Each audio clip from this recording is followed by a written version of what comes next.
Hi everyone, welcome to this week's Easy Way Q&A video. I'm Marissa from Beautifully Organised. This week's question comes from Kat. Hi Kat, thanks for your question. Kat asked, how do I store my Tupperware? And I love that question and I'm very keen to show you how I do it. I'd love to know at the end of the video how you store yours as well, so don't forget to comment below and let me know. Okay, so let's go and have a look. So this is my Tupperware cupboard. It's not just Tupperware, it's other containers as well, but I do call it my Tupperware cupboard. It's just above my bread box and I've already opened the door so you can see inside it pretty easy. See, here's the door. There you go. Alright, so this is just, well, I think it's just like a lot of other people's cupboards, but I have done two little tricks to make the most of the space that I have. The first trick I've used is to get one of these baskets to make the most of that dead space at the top of the shelf there, the top of the cupboard. So you can see up the top here, can you see those little hooks there?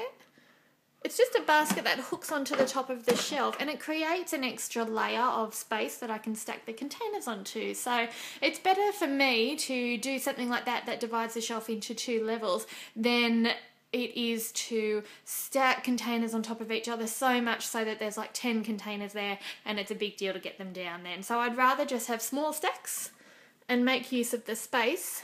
Can you see that there? So that's my little stack of containers. And I just want to make use of the space a bit better so things are easier to grab in a hurry without risking toppling down on top of me. My other favourite part about this cupboard are these two boxes here.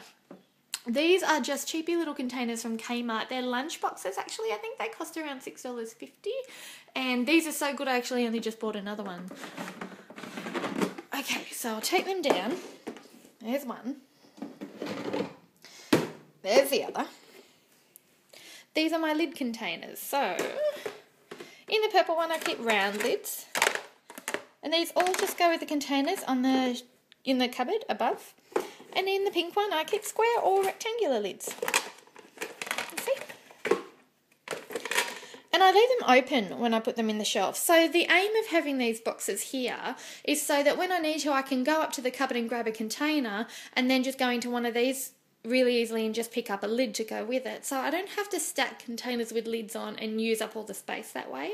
It's a really good space saver, but also the other reason I really like it is I find, and I don't know if this is just me, I hope it's not just me, but I find when I stack containers and I have lids on them in the cupboard, it doesn't matter how well I dry them after I wash them. When I get them out again later and open the lid, it just seems kind of, I don't know, almost musty, if you know what I mean. And then I find myself wanting to wash the containers again before I use them. So this, with the lid separate, really helps that because the air just circulates around in the cupboard. And I find that if I leave the lids of these lunch boxes open, then it doesn't have a chance to get musty inside that box and get around all of the lids, if that makes sense. So that is my other little trick there. So yeah, these containers just go up here in my shelf. So it's a bit wobbly because I'm trying to do my camera one-handed. But yeah, they just go up there, the basket takes up the extra space at the top, and anything that's just, you know, a funny size or particularly big just gets stacked around it. So, you know, it's still pretty normal. It's not like it's a magic solution, but it is really easy to use. So that's why I would recommend, if you're doing your shelves, look for a way that you can use that extra space and fill it and make it easy to access. That's it, that's how I store my Tupperware. If you have a particular way that you store your Tupperware, I would love to know about it, so feel free to make a video response and link it to this YouTube video or leave me a comment below the post. I'd love to know how you do yours.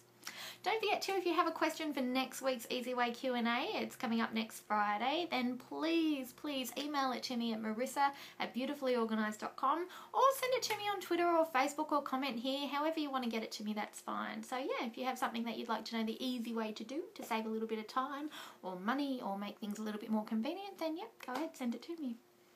Oh, don't forget, before I go, the Busy Mum's Guide to Making Life Easy, the video e-course that I'm running from late July. We're getting sign-ups coming in, so thank you ladies who are coming on board. I am very pleased to have you, and you will be receiving an email around July 20 showing you how to access that course. If you have any questions in the meantime, I really want to know what they are, so feel free to email them to me.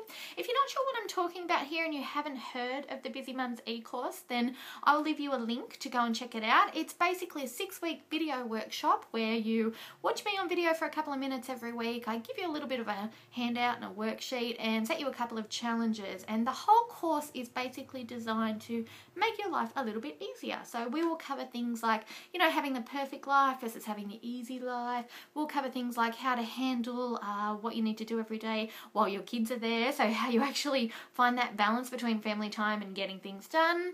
A little bit about how to make handling your money a bit simpler, so you're not spending so much time worrying about budgeting and all of that stuff, and plenty more. There is a lot more information on the Work with Marissa page, so go and check it out. And if you like it, sign up. We're taking sign-ups until July 20, so still plenty of time to get in there. Okay, so that's it from me this week. Have a great weekend, and I will see you next week. Bye.